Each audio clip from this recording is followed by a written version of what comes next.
Hi there, Ottawa. It is day 4 of Fringe. We just got our tickets to Aerial Illusions. Really looking forward to that show. We've just got a bunch of reviews in the can. The videos are done. They'll be posted soon. Right now, we're gonna get some food because we're starving, and then we're gonna get back to seeing some shows, and it's gonna be awesome. Let's go. All right, let's go. Hey, I'm Tessa McManus. I'm the playwright and performer of Donkey Derby at the Ottawa Fringe Fest. Tell me a bit about the process that the show came to be. I've worked in about 6 or 7 shows with director Dave Dawson, and in some sort of capacity, whether acting or costume designing. And so I would always tell him about stories of growing up in Letterkenny, Donegal. And so he approached me and said that it would be an awesome thing to sort of compile a bunch of stories, semi-autobiographical, and make a show about it. So I decided that that's what I was going to do. You grew up in Letterkenny. When did you come to Ottawa? When I was about 9. So I finished elementary school here, went to junior high here and high school here. And what got you into acting in the first place? Where did the bug come from? Well, my dad was a professional musician for over 25 years, and so he would try and get me into the music scene, and so I'm used to performing and singing and playing the banjo, things like that. But I was really bitten by the theater bug in high school, where my secondary school teachers used theater as a way to sort of keep me occupied and out of trouble, a place to focus my energy. And so I liked it so much, and I seemed to be quite good at it, that I decided to go to university for theater here in Ottawa U.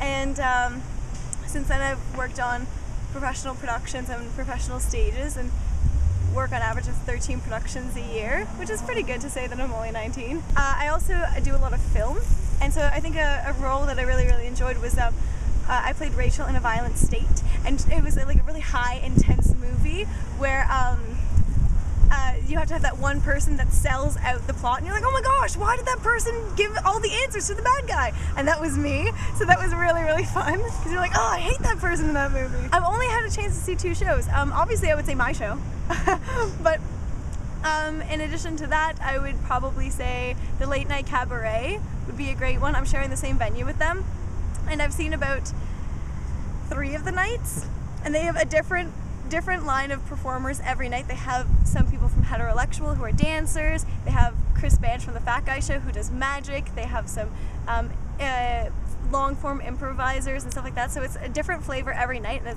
it's really fun. So it's Father's Day. Have you talked to your father yet? I called him this morning and I said, "Hi Dad, happy Father's Day." And he said, "Thank you." He's coming tonight. He came opening night also, and he was like, very good job. It's very serious. Where's the best place to eat around Fringe during the festival? Ooh. Ottawa needs to know. Okay. Actually, a really secret place over there on Laurier, which is like a potato place. It keeps on changing its name, so I don't actually know what it's called. Something Peace and Light, something like that. But they have like potatoes that taste like different things, like poutine and stuff like that. It's incredible. And they have organic fruit soda, cranberry and raspberry flavor, which is my favorite drink. Nice. Fantasy Donkey Derby. You're recruited. Your opponents are Celine Dion and Katniss Everdeen. Who's going to win? Are we allowed weapons? Because Katniss might shoot us all. I would probably win, just because I have the advantage of having been in a donkey derby before. And I know donkeys. Like, I could talk to them. We could come to an agreement. As you will see in my show. Spell supercalifragilisticexpialidocious. Why? That reason.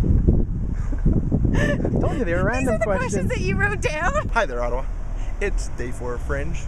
Now you're dealing with me since Kurt's off at some other play. We're going to see Ex Cathedra.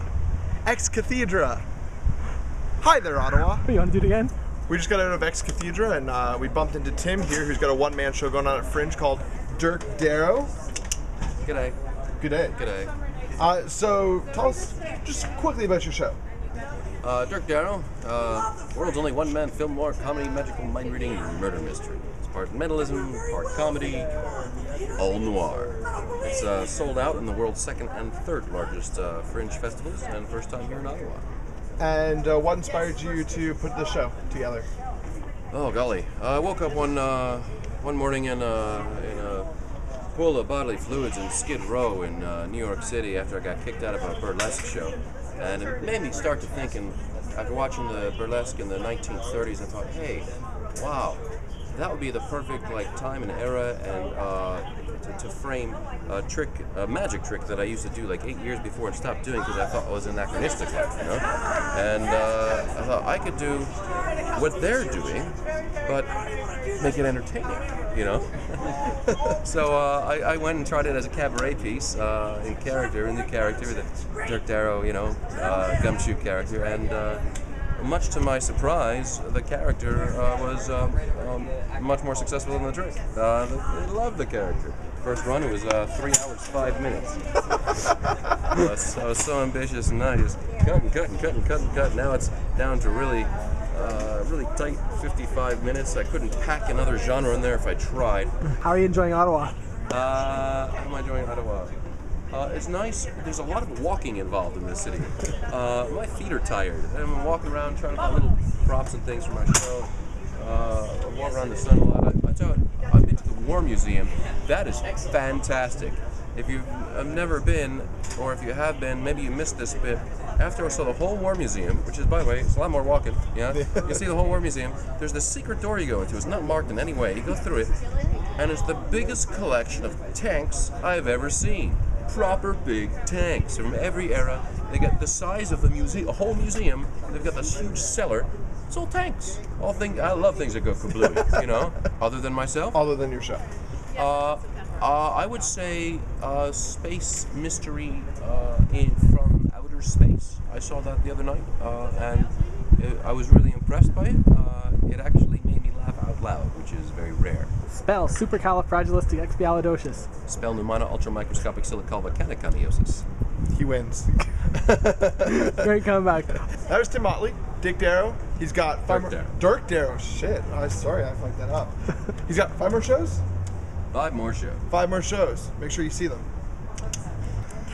Kathleen and? Itomi. And what got you guys into volunteering with Fringe? I actually came to the Fringe with my parents when I was in grade 10 and thought it was really cool and a fun atmosphere, so I decided to come back and volunteer the next year. And how long have you been volunteering with Fringe? 9 years. 9 years, so you're no longer in grade 10? No. And what about you, Itomi? Well, I've been, this is my second time volunteering for Ottawa festivals, but it's been, for the Fringe Festival. But I volunteered for other Fringe festivals across Canada, so I got to know about Fringe a long time ago, so I love Fringe. So are you from Ottawa then? No. Where are you from? Well, originally I'm from Japan. Oh, where did you spend most of your time in Canada? I didn't, because I kind of traveled the world. You know what? That's awesome. You said you've seen some shows. Yeah, I saw Alien Predator the musical, which was really awesome, and I kind of want someone to make a video of it now, because it's kind of like Little Shop of Horrors, but with aliens. So that was really cool. So this is Lenny the One, Lenny the First in the photo. So he was our original SLB mascot. He met a rather unfortunate demise, and if people tip the Fringe, they can hear the story of his demise. So we now have Lenny 2 that has come to replace him this year. Okay, and hopefully Lenny 2 will have a lot longer life? Yes. And he's feeling very lonely right now because we don't have any patrons. Okay, so what we'll do is we will tell people to come and tip the Fringe so they can hear how Lenny 1 died and then meet Lenny 2. Yes. Hi there, Ottawa. 4 days of Fringe down, 6 more to go, 7 more to go, a bunch more to go. Lots of reviews going up, vlogs going up. Check them out. Watch, comment, like, share, repeat. And you know what? Go out, support the arts. SUPER Super Cat. See? You don't have to continue.